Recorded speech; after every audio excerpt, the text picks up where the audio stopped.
Il s'agit d'un des dossiers noirs de la Ve République. La mort de Robert Boulin, ministre du Travail sous Valéry Giscard d'Estaing, est retrouvé noyé dans un étang en forêt de Rambouillet. C'était en 1979. Sa famille, sa fille surtout, n'ont jamais cru au suicide. Le parquet de Versailles vient donc d'ouvrir une information judiciaire pour arrestation, enlèvement et séquestration, suivi de mort ou assassinat. Dominique Rizet, vous êtes notre spécialiste police-justice. Un juge d'instruction va donc reprendre l'enquête, mais sur quelle base ?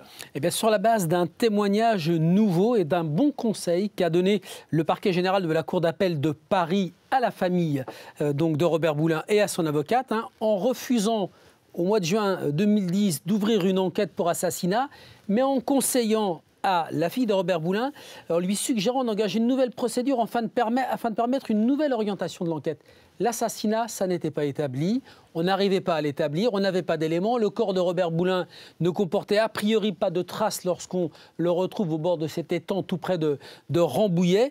Donc, eh bien, astucieusement, l'avocate de la fille de Robert Boulin, de Fabienne Boulin-Burja, lui a conseillé de déposer une plainte pour enlèvement et séquestration. Pourquoi ? Parce qu'un journaliste qui vient d'écrire un livre sur la mort de Robert Boulin a retrouvé un témoin.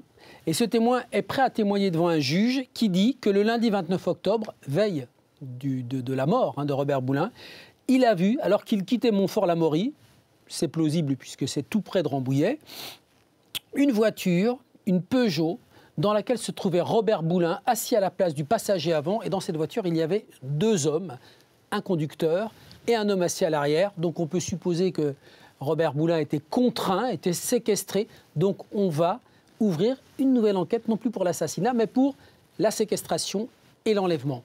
Et on va essayer de retrouver ces gens-là. Le juge d'instruction va mener des investigations. Et donc le dossier Boulin est donc rouvert sur une nouvelle base. 36 ans après, Alain.